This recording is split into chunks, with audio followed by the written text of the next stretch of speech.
अस्सलाम everyone, welcome to my YouTube channel visual lecture hub. आज के लेक्चर में हम MCM 301 के मिड टर्म के ऑब्जेक्टिव की जो है वो प्रिपरेशन करेंगे। तो चलिए हम ऑब्जेक्टिव की प्रिपरेशन जो है वो स्टार्ट करते हैं। First MCQ is which of the following is usually related to the environment factors that affect the communication, यानी कि कभी कौन से ऐसे फैक्टर्स हैं, ठीक है, जो कि हमारे एनवायरनमेंट में ऐसा फैक्टर जो हमारी कम्युनिकेशन को जो है वो अफेक्ट करता है। तो वो कौन सा है? फिजिकल बैरियर है हमारे पास, ठीक है। और जितने भी बैरियर्स है, ठीक है, लिसनर बैरियर्स, सेंडर बैरियर्स और रेजिस्टेंस, ठीक है। रेजिस्टेंस जो है वो तो हमारे पास बैरियर है ही नहीं, ठीक है, जबकि लिसनर बैरियर और सेंडर बैरियर, ठीक है, ये दोनों अपना अपना होता है। इन्वायरमेंट का जो बैरियर है वो नहीं होता है ये, ठीक है। उसी तरह आगे नेक्स्ट लेक्चर को देखें। Which term pitch refers which of the following, ठीक है। तो इन दोनों में से, इनमें से कौन सी ऐसे टर्म हमने बतानी है कि पिच कैसे कहते हैं। पिच कहते हैं कि वो हमारे साउंड की जो डिग्री ऑफ लाउडनेस कितनी है, यानी कि वो कितनी हाई है और कितनी लो है, ठीक है। तो अगर ये तीनों ऑप्शन पढ़े जाएं, the degree of loudness of the sound, the degree of the highness of the sound and the degree of the highness और the loudness of a sound, ठीक है। तो यानी कि इसका क्या मतलब है कि जो तीनों ऑप्शन है ये क्या है? करेक्ट। तो इसका ऑप्शन आप क्या लगाएंगे? All of the given option. इसी तरह हम आगे जाते हैं अगले MCQs को। The broadly classifying the barrier, select how many kinds of the communication barrier exist, ठीक है। कि आपने बताना है कि कब जब भी हम किसी कम्युनिकेशन का बैरियर बता रहे हैं तो हमारे पास कितने कम्युनिकेशन के जो हैं बैरियर एग्जिस्ट करते हैं। तो वो कितने एग्जिस्ट करते हैं? हमारे पास 3 बैरियर्स होते हैं जो किसी भी कम्युनिकेशन को अफेक्ट करने के लिए हमारे पास एग्जिस्ट कर रहे हैं, ठीक है। इसी तरह हम आगे जाते हैं, ठीक है। All of the following are the example of touching except, ठीक है। हमने इसमें बताना है कि इन सब में टचिंग की एग्जाम्पल है, इनमें से कौन सी ऐसी है जो नहीं है, ठीक है। हैंडशेक ऑफकोर्स हम टच करते हैं, हग में ऑफकोर्स टच करते हैं, अपैट, ठीक है, इसमें भी करते हैं। लेकिन नेक्स्ट क्या है? ड्राइंग द आईब्रो डाउन, ठीक है। आईब्रो डाउन करना is not a physical touch, तो it is the correct option, ठीक है। नेक्स्ट है, if your objective is to try, ठीक है, to change what an audience think, इसका ऑप्शन क्या होगा? और what should be your general goal और जनरल पर्पस, तो ठीक है, टू परस्यू, ठीक है, इसका आंसर ये आपने याद करना है, ठीक है। अब इसके बाद नेक्स्ट आता है, ठीक है, studies how the job applicant are more likely to make a favourable impression and get a job offer when, ठीक है। कि कौन सी ऐसी सिचुएशन होती है जिसमें जब कोई भी ऐसा जॉब एप्लीकेंट जिसने इंटरव्यू दिया है, ठीक है, तो वो हमेशा अपने इंटरव्यू पर एक अच्छा इंप्रेशन दे, ठीक है, और आपको जॉब ऑफर मिल जाए। तो वो किस सिचुएशन में होता है? जब भी they let the interview to do most of the talking. ये चीज़ क्या कर दिया? आपके इंटरव्यू पे आपका ज़्यादा अच्छा जो इंप्रेशन है वो डालती है, जिसकी वजह से आपको जॉब ऑफर या अच्छा इंप्रेशन जो है आपके इंटरव्यू पर बनता है। नेक्स्ट क्वेश्चन है, select the which sort of information you will include in your statement when you need to answer concisely, ठीक है। ऐसा कौन सा अपनी इंफॉर्मेशन, सॉर्ट ऑफ इंफॉर्मेशन है, ठीक है, जिसको आप इंक्लूड करते हो अपनी स्टेटमेंट, ठीक है, कि अपने आंसर को बहुत कंसाइसली अच्छा करो, ठीक है। To the point information, simple, हमेशा जब भी आपने बात करनी है तो वो क्या होनी चाहिए? टू द पॉइंट आंसर होगा, तभी आपका जो आंसर है यानी जो आपकी जो स्टेटमेंट है वो ज़्यादा अच्छी कंसिडर की जाती है। नेक्स्ट क्वेश्चन है, which one of the following is suitable for both promotional and informational presentation either the protective and interactive way, ठीक है। that is a U information, ठीक है। ये कौन सी है? U information होती है जिसको हम information और प्रोटेक्टिव और इंटरेक्टिव विद दोनों मोड में जो है वो एग्जिस्ट करती है। Next question is, which of the following is a planned and rehearsed speech that uses a different word during the rehearsal, ठीक है। ऐसी कौन सी स्पीच होती है, ठीक है, जिसमें हम क्या करते हैं? रिहर्सल में डिफरेंट वर्ड्स यूज़ करते हैं और जब बोल रहे होते हैं, ठीक है, तो हम अपनी अल्फाज में चेंज यानी कि रद्द-बदल कर सकते हैं, ठीक है। वो कौन सी होती है? एक्सप्रोम्प्टिव स्पीच होती है, ठीक है।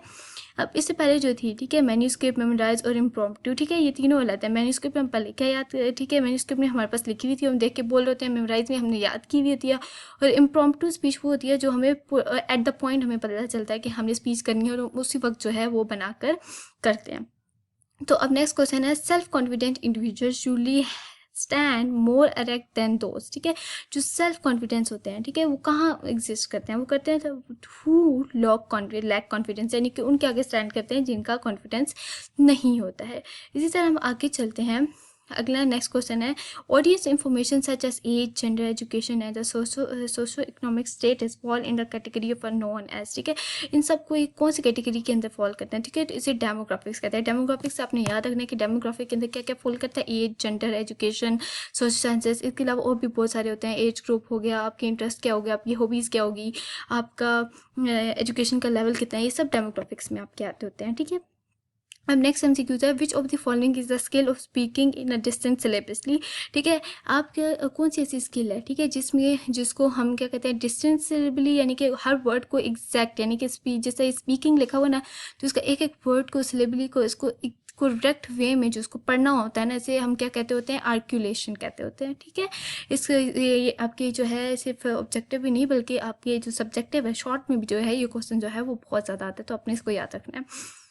नेक्स्ट क्वेश्चन है, all of the following show the qualities of affective speaker accept one. ठीक है, अब इनमें से हमने बताना है कि सब जो है अफेक्टिव स्पीकर की क्वालिटीज बता रही है। ठीक है, इनमें से ऐसी कौन सी है जो नहीं बता रही। पहले तो हम ऑप्शन देख लेते हैं कि एक अफेक्टिव स्पीकर की क्या क्या क्वालिटीज होती हैं। Understand the nature of the audience and adapt the speech to the audience. ठीक है, जब भी हम किसी ऑडियंस को स्पीच देने लगते हैं तो सबसे पहले हम अपनी ऑडियंस की नेचर जानते हैं कि वो कैसी ऑडियंस है हमारी। फिर to keep in mind the audience care. ठीक है, हम अपनी स्पीच में ऑडियंस की केयर को रखते हैं, that is true. And find the common trades. ठीक है, कब जब कोई भी स्पीकर जो है अपनी ऑडियंस से तभी रिलेट कर सकता है जब उनके दरमियान वो क्या करता है, कॉमन ट्रेड्स को जो है वो फाइंड करता है। लास्ट ऑप्शन क्या है, to avoid the audience choice. ठीक है, इसमें क्या करें कि ऑडियंस की जो चॉइस है उसको अवॉइड करते हैं। ठीक है, तो that is the wrong option. तो इसको हम क्या करेंगे, ये हमारा क्या हो जाएगा, सिलेक्ट कर लेंगे इस ऑप्शन, क्योंकि हमें क्या कहा गया था, हमने एक्सेप्ट बताना था कि इसके अलावा और कौन सा होता है। अब आ जाता है, understanding is the age at which you learn. ठीक है, अंडरस्टैंडिंग किस एज को कहते हैं, जहाँ पे आप क्या करते हो। ठीक है, व्हाट द स्पीकर मी। ठीक है, अंडरस्टैंडिंग का क्या मतलब होता है कि अंडरस्टैंडिंग हम ये होता है ना, जब हमारे सामने कोई बोल रहा होता तो हम उसकी सुनकर अंडरस्टैंड कर रहे हैं। तो अंडरस्टैंड का क्या है मतलब है कि जो स्पीकर बोल रहा है आप उसको समझ रहे हैं कि उसका क्या मतलब है। अब नेक्स्ट क्वेश्चन है, it is always easier to communicate at the. ठीक है, कौन सा ऐसा लेवल है जिस पे बात करना बहुत आसान है, तो वो है पीयर लेवल। पीयर लेवल होता है कि आपके जो इक्वल लेवल पे जो पर्सन होते हैं उसे हम पीयर लेवल कहते हैं। लाइक एम्प्लॉय से बात कर रहा है, मैनेजर से बात कर रहा है, तो अपने बॉस से बात कर रहा है, तो पीयर लेवल पे बात करना जो है वो आसान होता है। चाहे इसके कि आप अपर मैनेजमेंट से बात करो या फिर बॉटम मैनेजमेंट जो आपकी टीम होगी उससे बात करना थोड़ा सा डिफिकल्ट होता है। इसी तरह हम आगे जाते हैं, the characteristic which enable us to distinguish one voice from the another is also known as. वो करेक्टर जिससे जो हमें बताता है कि एक इंसान की वॉइस दूसरी इंसान की वॉइस से डिफरेंट है, तो उसको हम क्या कहते हैं, क्वालिटी कहते हैं। क्वालिटी हमें क्या बताती है कि एक इंसान की वॉइस दूसरे इंसान से किस तरह अलग है। जिस तरह लड़कियों की आवाज़ होती है वो डिफरेंट होती है लड़कों के साथ। ठीक है, तो इसको इस वॉइस की इस करेक्टरिस्टिक को हम क्या कहते हैं कि इसे क्वालिटी है। ठीक है, लड़कों की क्वालिटी थोड़ी सी हैवी होती है, लाइक हाँ उसको आप कह सकते हो ब्रॉड होती है, और जबकि लड़कियों की थोड़ी सी श्रिल होती है। ठीक है, अब आ जाते हैं नेक्स्ट क्वेश्चन देखते हैं, select what do the facial expression, eye contact, gesture, body language and tell us about the speaker. कि सब जितने भी जेस्चर आते हैं, लाइक आई कॉन्टैक्ट हो गया, कोई स्पीकर आपकी आंख में देख के बोल रहा है और अच्छे खास एक हैंड एक जेस्चर यूज़ कर रहा है, तो उसको हम क्या कहते हैं, लेवल ऑफ कॉन्फिडेंस, यानी कि उसका कॉन्फिडेंस है। ठीक है, तभी तो वो हैंड जेस्चर यूज़ कर रहा है, बॉडी लैंग्वेज यूज़ कर रहा है। ये आपकी ऑडियंस पे एक वो इम्पैक्ट डालता है कि आप जो बोलने वाला स्पीकर है वो बहुत कॉन्फिडेंट है। ठीक है, नेक्स्ट है, which of the following statement has बाइस लैंग्वेज। ठीक है, बाइस लैंग्वेज क्या होती है, most general R directed in their common communication. ठीक है, ये क्या इसका क्या है, ये आंसर है। ठीक है, इसको आपने इसी तरीके से याद रखना है। बाइस लैंग्वेज होती है यानी कि जिसमें हमारे पास जो कहीं और किसी और कल्चर में कुछ और मानी जाए और किसी और कल्चर में जो है वो कुछ और मानी जाए। फिर नेक्स्ट आता है, ठीक है, when using a story the presenter should, ठीक है, tell the story first and then show and it illustrate the thesis. ठीक है, ठीक है, स्टोरी जब भी हम कभी स्टोरी यूज़ कर रहे होते हैं तो पहले हम स्टोरी बताते हैं और फिर उसको क्या करते हैं, एलेब्रेट कर रहे होते हैं। ठीक है, अपने थीसिस के अंदर। नेक्स्ट आता है हमारे पास कौन सा, अच्छा ठीक है, कॉन्फ्लिक्टिंग इन्फॉर्मेशन डेवलप्स। ठीक है, जब भी अगर कोई भी इन्फॉर्मेशन जो है वो कॉन्फ्लिक्ट कर रही है, ठीक है, तो वो क्या करती है, मेंटल ब्रूटलनेस, ठीक है, ये जो है उसको डेवलप कर देती है। Where does immediately come from a during a presentation, ठीक है, मेकिंग आई कॉन्टैक्ट। ठीक है, अब इमिडिएटली लाइक आप कौन सी ऐसी चीज़ है जो भी आपकी प्रेजेंटेशन के अंदर इमिडिएटली बना रही है। ठीक है, तो वो क्या है, आपका आई कॉन्टैक्ट जो है वो उसको बना रही है। ठीक है, which one of the following is a most formal type of speech delivery. ठीक है, तो वो फॉर्मल टाइप कौन सा होता है, यानी कि एक आम तरीका हमारे पास स्पीच का क्या होता है कि एक बंदा खड़ा हुआ है, उसने हाथ में एक कागज़ पकड़ा हुआ है, उसको देख के पढ़ी जा रहा है। ठीक है, तो ये that is really formal type of speech which is called a manuscript. ठीक है, उसको हम क्या कहते हैं, ये मैन्यूस्क्रिप्ट है। नेक्स्ट आगे चलते हैं, विच of the following is the process of giving symbols meaning through the unique content of the each person mind. ठीक है, तो उसका क्या होता है, फिल्टरिंग। ठीक है, इसको क्या कहते हैं, फिल्टरिंग कहते हैं। फिल्टरिंग क्या कहता है कि वो process of giving symbols meaning through the unique content of each person mind, तो इसको हम क्या कहते हैं, फिल्टरिंग कहते हैं। Hearing, listening and speaking are the different thing and filtering is a different thing. A presenter can prepare effective response to a question to the following all of the given except, ठीक है, one। ठीक है, इनमें से कौन सा जो है वो नहीं है, तो वो कौन सा है, रिकॉर्डिंग है। ठीक है, रिकॉर्डिंग के इनमें से हमें क्या बोला गया था कि ऐसा कौन सा इफेक्टिव रिस्पॉन्स होता है। ठीक है, अब सब आंसरिंग हम दे सकते हैं, उसको रिहर्सिंग कर सकते हैं, एंटीसिपेटिंग कर सकते हैं, लेकिन रिकॉर्डिंग जो है इसका इसमें इंक्लूड नहीं होता है।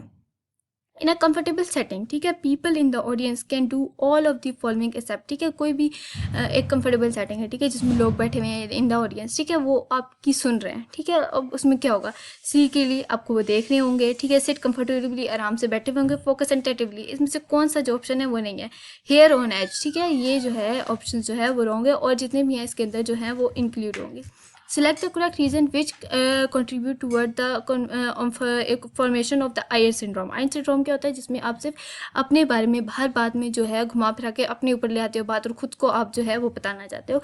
तो ठीक है, too much uses of I attitude. ठीक है, कि यानी कि आई सिंड्रोम क्या होता है, यानी कि आई का यूज़ करना बहुत ज़्यादा, या आई एटीट्यूड को इस्तेमाल करना, यानी कि अपने बारे में जो है वो ज़्यादा बात करना। Which of the following pattern is not a specific organisational pattern. ठीक है, ऑर्गेनाइजेशन पैटर्न कौन कौन से होते हैं, स्पेक्टियल, ठीक है, क्रोनोलॉजिकल एंड टॉपिकल। ठीक है, ये हमारे जो हैं तीनों जो हैं एक किसी भी ऑर्गेनाइजेशन के पैटर्न में इंक्लूड होते हैं, लेकिन जो डिटेक्टिव है, ठीक है, ये इस लिस्ट में कहीं भी जो है वो एग्जिस्ट नहीं करता है। ठीक है, तो ये क्या होगा, ऑप्शन ये वाला सेलेक्ट करेंगे। While you plan to make a speech, अब जब भी कोई एक स्पीच बनाने का प्लान कर रहे हो, सोच रहे हो, you must be engage in the following.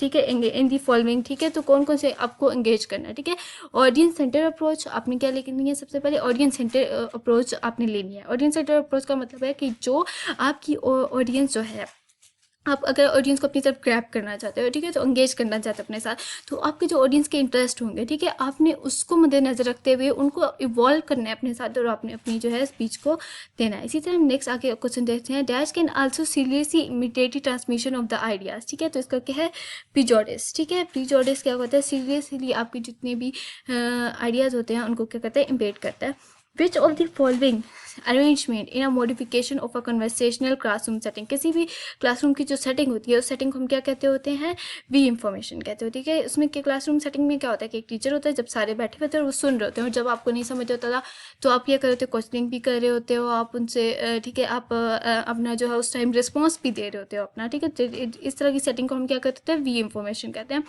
Dash is a process which demand that the full attention to be paid to the spoken material। कौन सा ऐसा प्रोसेस है जिसमें जो डिमांड करता है कि जो भी बात की जा रही है उस पर फुल जो है स्पोकन मटेरियल पे पूरी अटेंशन दी जाए, तो डैट इज़ कॉल्ड लिसनिंग। ठीक है, हेयरिंग और लिसनिंग का आपको डिफरेंस पता होना चाहिए। हेयरिंग कहते हैं कि जब कोई भी आवाज़ हमारे कान में जा रही है तो उसको हम हेयरिंग कह देते हैं। ठीक है, जबकि लिसनिंग क्या होती है, जब आप किसी बात को सुन रहे हो और सुनने के साथ साथ क्या कर रहे हो, आप उसको समझ भी रहे हो। ठीक है, तो वो आपकी क्या होती है, लिसनिंग। जबकि डायलॉग क्या होती है, जब दो लोग आपस में जो है वो बात कर रहे हो। जी सर, नेक्स्ट है अ presenter who consistently speak at a rapid rate, ठीक है, मे बी परसीव्ड एज। ठीक है, जब भी कोई इंसान जो है वो बहुत फास्ट बोलता है, ठीक है, तो वो कैसे परसीव करता है, ठीक है, टू बी नर्वस, इम्पेटेड, हरे। ठीक है, ये बात तीनों जो हैं, तीनों ऑप्शन जो है, जब कोई बहुत ज़्यादा फास्ट स्पीड में जब स्पीक कर रहा होता है तो उसको इससे लिया जाता है कि वो नर्वस है, या तो इम्पेशेंट है, ठीक है, उसके पास सब्र नहीं है, या तो हरेड है, उसको कोई जल्दी है। ठीक है, तो ये तीनों जो ऑप्शन हैं ये क्या है, करेक्ट है। Business association can be helpful source of, कोई भी बिजनेस एसोसिएशन है, ठीक है, वो किस चीज़ का हेल्पफुल सोर्स है, ठीक है, वो किस चीज़ का, identify probable question and objection. ठीक है, ये इसका ऑप्शन जो है वो करेक्ट है। ठीक है, ये करेक्ट कैसे है कि जब कोई भी बिजनेस एसोसिएशन है, ठीक है, वो कहाँ से अपना सोर्स ले रही है, ठीक है, वो अपने प्रोबेबल क्वेश्चन पूछती है और जितने भी ऑब्जेक्शन आ रहे होते हैं वहाँ से वो क्या करती है, इंफॉर्मेशन अपनी गेन करती है।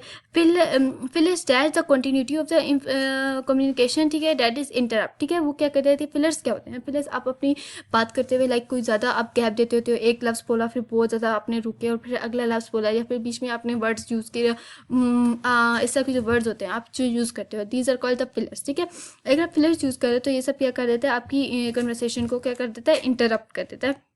इसी तरह नेक्स्ट क्वेश्चन है, Farah was doubtful about Saman's inventions, ठीक है, when she was trying to convince her to invest in the new project, ठीक है।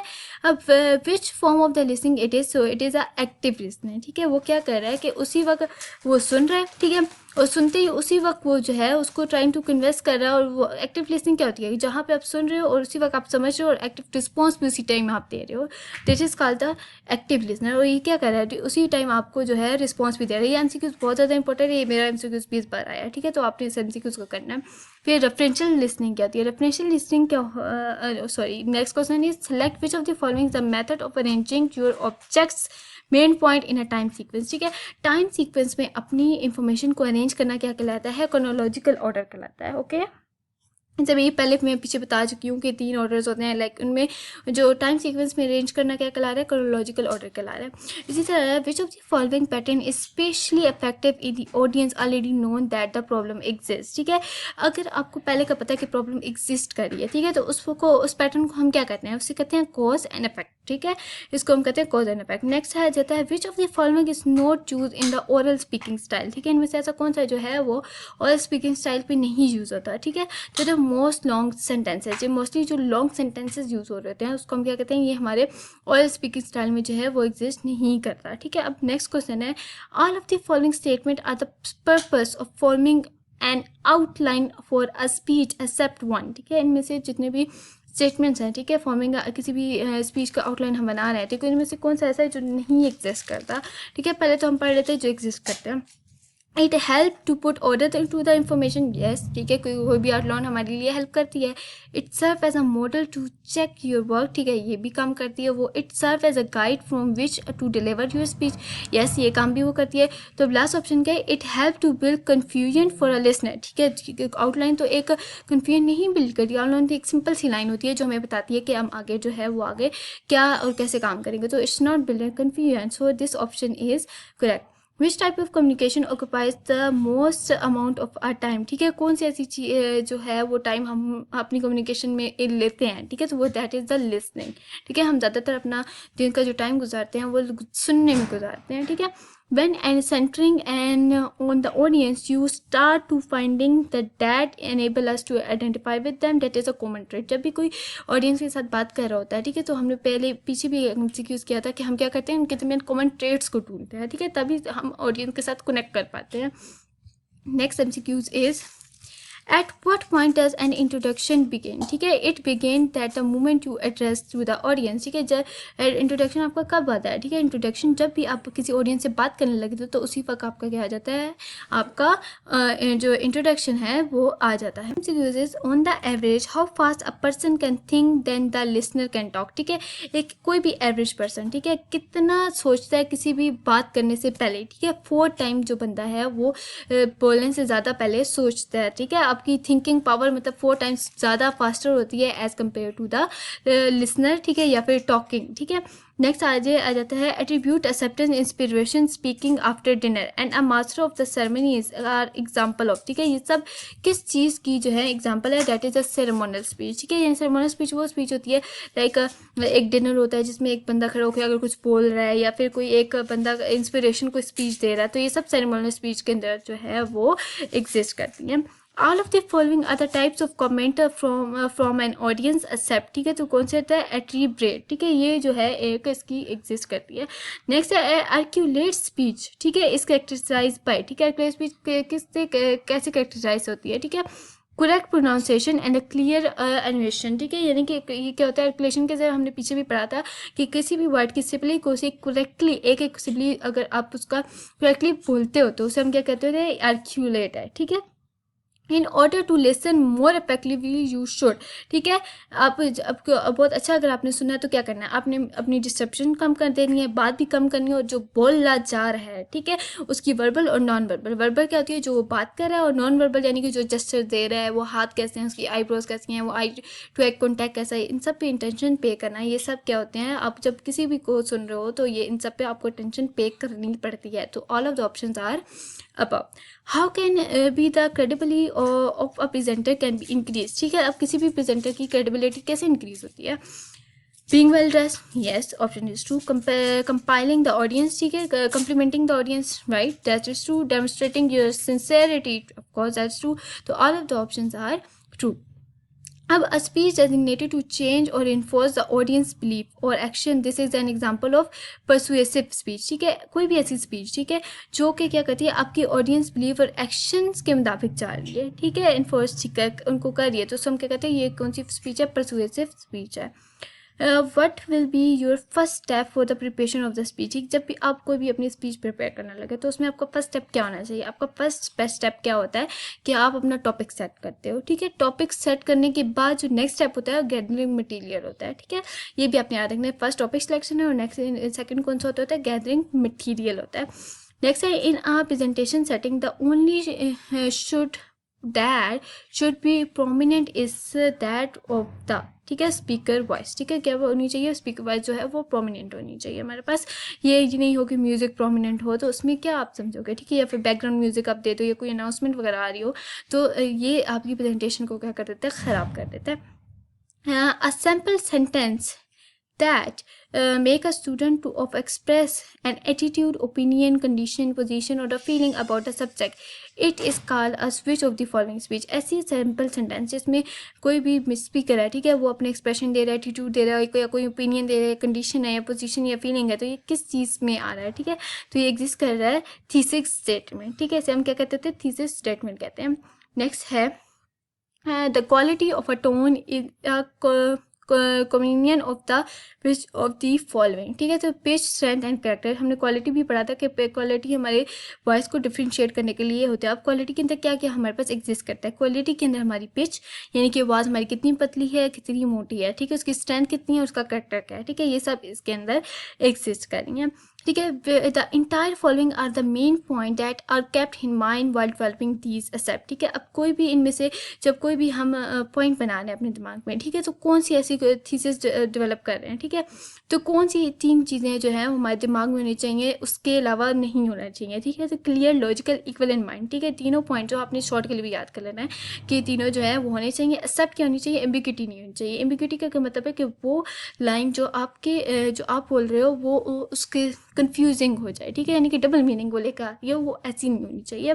नेक्स्ट है with unlimited time frame available for presentation the question answer session is conducted, ठीक है, before आ presentation. Okay, अगर limited time frame है तो आप question answer session जो है हमेशा प्रेजेंटेशन से जो है वो पहले रखते हो. Being resistant to the issue which are the contrary to already existing ideas imparts the following process, ठीक है, दैट इज व्हाट कम्युनिकेशन, ठीक है. अब नेक्स्ट क्वेश्चन है question answer is an abbreviation of which of the following, ठीक है, तो that is question and answer. Simple Q&A मतलब कि क्वेश्चन एंड आंसर होता है, ठीक है. नेक्स्ट है which of the following is the appropriate response to a comment of a agreement. किसी भी एग्रीमेंट का जो कमेंट होता है आप उसका कैसे बेस्ट वे पे रिस्पॉन्स कर सकते हो, तो कहते हैं थैंक यू पे जो है आपका बेस्ट जो है वो रिस्पॉन्स होता है. I agree with that, that's very good point, ठीक है. अब अगर आप ये लाइनें बोलते हो ना तो इसका मतलब है कि आपको आगे भी इसको एक्सप्लेन करना पड़ेगा, आगे भी सेंटेंस पढ़ने पड़ेंगे, ठीक है. अगर दैट्स नॉट राइट फिर भी आपके आगे बहस चढ़ जाएगी, तो these are not a appropriate way. Next is the quality of the speech which make you easier to understand while speaking is known as, ठीक है, वो आपकी क्वालिटी, ठीक है, जो आपकी स्पीक को ईजी टू अंडरस्टैंड मादी that is the articulation. Articulation meaning यानी कि आप हर वर्ड को जो है वो सही तरीके से अदा कर रहे हैं. How many purposes your introduction should have, ठीक है, कि आपका जो भी इंट्रोडक्शन होता है उसके कितने पर्पसेस होते हैं, 4 पर्पसेस होते हैं. In general there are dash of newspaper indexes, ठीक है, किसी भी जर्नल में कितनी तरह की जो हमारे पास इंडेक्सेस होती हैं, तो 3 तरह की जो है हमारे पास इंडेक्सेस होती हैं. नेक्स्ट हम आगे मूव करते हैं. Which of the following setting is the least comfortable for our audience, especially for the presentation that lasts a long an hour, ठीक है. ऐसी कौन सी सेटिंग है जो हमारे पास जो अनकम्फर्टेबल होती है, यानी कि लीस्ट कंफर्टेबल, यानी कि इतनी कंफर्टेबल ना हो जबकि वो बहुत लंबी एक हमारी प्रेजेंटेशन चलने वाली है. तो इस तरह की जो कन्वर्सेशन होती है, कन्वर्सेशन थिएटर स्टाइल जो होती है, वो जो होती है बहुत ज़्यादा इसको लिया जाता है कि ये अनकम्फर्टेबल जो है स्पीच चल रही है हमारे पास. विच अब नेक्स्ट क्वेश्चन है which of the following you may want to carry while doing your speech except one, ठीक है, इनमें से ऐसा कौन सा है जब अब कोई भी क्या कर रहे हो कैरी करना चाह रहे हो तो उसमें रिहर्सल की तरह आपको नहीं रखना चाहिए। तो सिर्फ नोट कार्ड्स आपको रखने चाहिए, बिब्लियोग्राफी आपके पास होनी चाहिए, इंफॉर्मेशन रिकॉर्डिंग आप रिकॉर्डिंग भी रखते हो। इसमें वीडियो गेम से आपको देख के ही पता चला कि ये एक एक्स्ट्रा वो ऑप्शन है, इस पर आप क्या कर दोगे, टिक कर दोगे। What is limit eye contact signal, ठीक है। आई कॉन्टैक्ट सिग्नल अगर आप नहीं कर रहे हो, ठीक है, सही है, तो वो आपको क्या बता रहा है, वो आपको बताता है कि आपकी डिसऑनेस्टी की तरफ जो है वो में लग जाता है। या एक कॉन्वेंशनल सी हमारी ऑब्जर्वेशन होती है कि अगर कोई आंख में आंख डाल के बात नहीं कर रहा है तो हम उसको ये समझते हैं कि कुछ तो गड़बड़ है, ठीक है, कुछ तो यहाँ झूठ बोल रहा है या कुछ हो रहा है, ठीक है, जिसकी वजह से आई कॉन्टैक्ट जो है ये नहीं कर रहा है। Next MCQs is a facial expression that reveal anxiety on a speaker's face cause a audience to feel, ठीक है। अगर कोई भी अगर ऐसा facial expression जो speaker के पे anxiety को show कर रहा है, ठीक है, तो वो audience पे क्या impact डालता है, anxious and uneasy, ठीक है, यानी कि ये बंदा क्या है, या तो बहुत घबराया हुआ है या फिर uneasy है, ठीक है। Next MCQs is an opinion, condition, value, attitude or a feeling. All of the following characteristics are expressed in which of the following, ठीक है, that is the, ठीक है, ये सब पहले भी हम कर चुके हैं, रिपीट हो रहा है, ये क्या होती है, थीसिस स्टेटमेंट होती है। नेक्स्ट MCQs is, इसके बाद जो नेक्स्ट MCQs है, all of the following are the common reason of the distributive behaviour except one, ठीक है, which one is that is the appearance of the presentator, ठीक है, कि इनमें से अब और जो ऑप्शन है वो सब करेक्ट है। कैसे, रेजिडेंस ऑफ द चेंज, ठीक है, resistment of the presentator and reputation of the behaviour that is successful for the detractor, ठीक है। तो these all option are the correct but the last one is the wrong option. So इस पे हमने क्या करना है, ऑप्शन को चूज कर लेना है। Which one of the following would be the least helpful source when conducting audience research, इनमें से ऐसा कौन सा सोर्स है जो लीस्ट इफेक्टिव है, यानी कि आपको लीस्ट हेल्पफुल होगा जब भी हम किसी भी ऑडियंस के जो है रिसर्च कंडक्ट कर रहे हैं, ठीक है। तो अब पहले हम और पढ़ लेते हैं वो सब ऑप्शन क्या है, न्यूज रिलीजेस जैसे भी हाईलाइट हुए हैं, ठीक है, ये तो ऑप्शन करेक्ट है कि हम न्यूज रिलीजेस से सबसे पहले हम इंफॉर्मेशन वहीं से लेते होते हैं, ठीक है। Interviews of the forum members of the organisation, this option is also correct. ये आपकी जो हैंड आउट्स हैं ये तीनों उस पर लिखे हुए हैं, ठीक है। The website of the organisation that has invited you to speak, जो आपकी वेबसाइट है ऑर्गेनाइजेशन की जो जिसने आपको इनवाइट किया है, ठीक है, स्पीक करने के लिए, तो वहाँ से भी आपका इन्फॉर्मेशन लेना बहुत ज़रूरी है। लेकिन जो रॉन्ग ऑप्शन है वो क्या है, the programme planner of the occasion where you are speaking, ठीक है। तो प्रोग्राम ठीक है speaking they are non user and non related with the audience, ठीक है। अगर ऑडियंस से रिलेटेड ही नहीं है तो आपको उनसे इन्फॉर्मेशन लेने की ज़रूरत नहीं है, क्योंकि वो आपके लिए इतना हेल्पफुल नहीं होगा, ठीक है। नेक्स्ट MCQ देखें, an effective presentator uses pitch changes to indicate a change in the message at the end of the sentence. Rising the pitch signify which of the following, ठीक है। तो वो अब आपके आखिर में वो क्या आपके सिग्निफाइज कर देता है, तो वो क्या करता है, एक क्वेश्चन को जो है वो क्या कर देता है आपके बताता है कि अब ये जो अगर आपने पिच को ज़रा इंक्रीज़ कर दिया, ठीक है, तो वो क्या बता रहा है, ये आप क्या कर रहे हैं, क्वेश्चन कर रहे हो। अब लास्ट आगे आज MCQ देखें तो speaking notes for speech should be, ठीक है, एडिबल एंड अनप्रिवेंटेड, ठीक है। जब भी आप कोई की जो स्पीकिंग नोट होनी चाहिए, नोट्स होनी चाहिए, वो क्या होनी चाहिए, लेगिबल होनी चाहिए और अनप्रोसिव होने चाहिए, ठीक है, अनऑब्रिवेटिव होने चाहिए। अब नेक्स्ट MCQ है, non verbal speech are the extremely important because, अब नॉन वर्बल स्पीच जो है वो कौन सी होती है, वो स्पीच जो हम बोल के नहीं बल्कि अपने एक्शन से करते हैं, लाइक हमारा खड़े होने का अंदाज, हमारी ड्रेसिंग, हमारा आई कॉन्टैक्ट, ठीक है, all of these are included in our non verbal information communication. तो ऑप्शन पहले पढ़ लेता है, to they comprise a well over head of the our communication to face setting, ठीक है, ये तो हमें चाहिए होता है। They are often more reliable because they are hard to fake, ठीक है, ये भी ऑप्शन करेक्ट है। In a number of situation are rely on them more than on a verbal cues, ठीक है, ये भी हमें पता है कि जो हमारे ज़्यादा जो 80% हमारी कम्युनिकेशन में जो अफेक्ट होता है वो हमारी नॉन वर्बल जो कम्युनिकेशन होता है उसका होता है, और 20% सिर्फ हमारे वर्ड्स का होता है, ठीक है। अब तो क्या of all of the given reason, ठीक है, तो जितनी भी हमें रीजन ठीक है वो ट्रू है, तो that is the correct option. Poor retention either on the part of the sender or on the part of the receiver can create a problem or to lead misunderstanding, ठीक है। जब poor retention होती है यानी कि आप कम जो है वो अपना attention पैन दे रहे हो, चाहे वो सेंटर की तरफ से हो चाहे वो रिसीवर की तरफ से हो, तो वो क्या करता है, मिसअंडरस्टैंडिंग को क्या करता है, लीड करता है। Next is question is which of the following is the first step in order to overcome the communication barrier, किसी भी कम्युनिकेशन बैरियर को ओवरकम करने में सबसे जो हमारे पास फर्स्ट स्टेप होता है तो वो क्या होता है, वो होता है to recognise the most common barrier कि आप अपना सबसे पहले जो मोस्ट कॉमन बैरियर आ रहा है आप उसको रिकग्नाइज करो, और उसके बाद ठीक है अंडरस्टैंड करो negative impact on the communication, कि उसका कम्युनिकेशन पे कौन सा इम्पैक्ट है जो वो नेगेटिव उस पर एग्जिस्ट कर रहा है।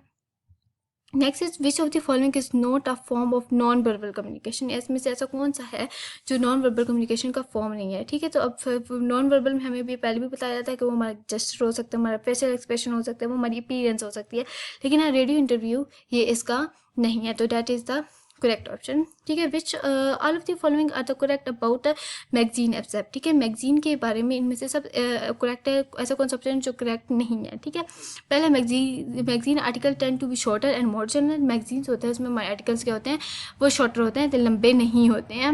Magazine are a type of a periodicals. ठीक है, मैगजीन एक प्रोडिकल की टाइप है, दैट इज अ ट्रू। ठीक है, इसे जर्नल्स भी जो है वो प्रोडिकल्स के जो है वो टाइप्स होते हैं। ठीक है, magazine publish articles when written for a general audience. ठीक है, ये भी जो है ऑप्शन ट्रू है, लेकिन जो कौन सा ऑप्शन जो है वो ट्रू नहीं है हमने ये बताया है। ठीक है, article in magazine usually include bibliographics. ठीक है, लेकिन क्या है आज जो मैगजीन्स होते हैं उनके आर्टिकल्स के पास बिब्लियोग्राफिक्स नहीं होते हैं। जर्नल्स जो हैं उनके पास होते हैं, लेकिन मैगजीन्स में जो है बिब्लियोग्राफिक्स जो है वो इंक्लूड नहीं होती हैं। नेक्स्ट है which one of the following sitting is most common for a productive presentation deliver to the large audience, that is a conversation theatre style. ये हमने पहले भी किया था।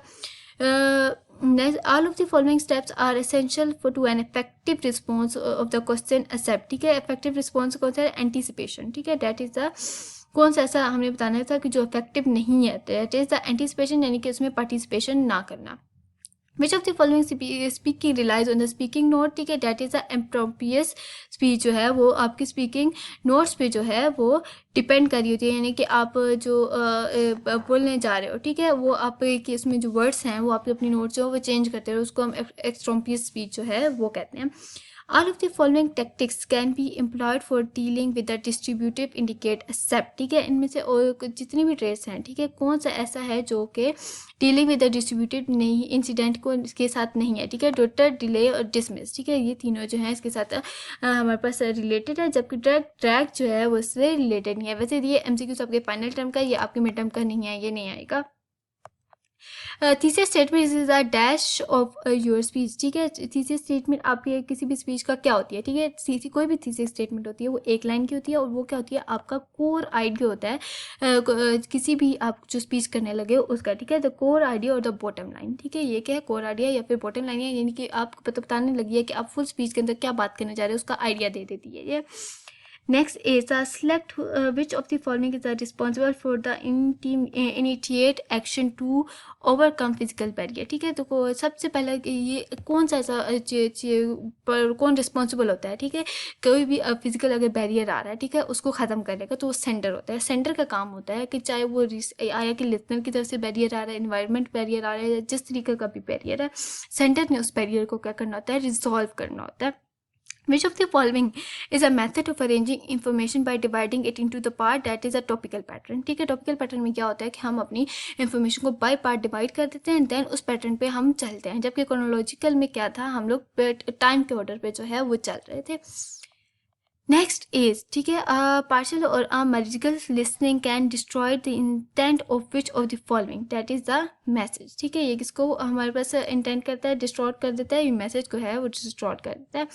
How many word and average speaker rates पर minute. ठीक है, कोई भी एवरेज पर्सन है ठीक है वो एक मिनट में कितने वर्ड्स को है वो स्पीक करता है, दैट इज़ 100 to 150। ठीक है, और 400 to 500 जो है वो जो बहुत तेज स्पीकर्स होते हैं वही बोल सकते हैं, लेकिन नॉर्मल जो एवरेज स्पीड रेट होता है वो 100 to 150 होता है। What does the clothes we wear communicate, that is the status। ठीक है, जो भी कपड़े हम पहनते हैं वो क्या हमारे रिफ्लेक्ट करते हैं, वो हमारे स्टेटस को रिफ्लेक्ट करते हैं। विच of the following is not the type of electronic periodical index. ठीक है, इनमें से कौन सी ऐसी चीज़ है जो कोई इलेक्ट्रॉनिक फॉर्म इंडेक्स को रिप्रेजेंट नहीं कर रही। These are the journals. और देखिए CD-ROM इलेक्ट्रॉनिक है, वर्ल्ड वाइड वेब ये भी इलेक्ट्रॉनिक में आता है, ऑनलाइन सिस्टम ये भी हमारे इलेक्ट्रॉनिक्स में आना है। तो जिसमें जर्नल जो है ठीक है ये हमारे पास किताबी शक्ल में आते हैं ना, ठीक है, पेपर प्रिंट प्रिंट मीडिया में हमारे पास आ रहे हैं, तो ये हमारे पास इलेक्ट्रॉनिक नहीं है, ठीक है।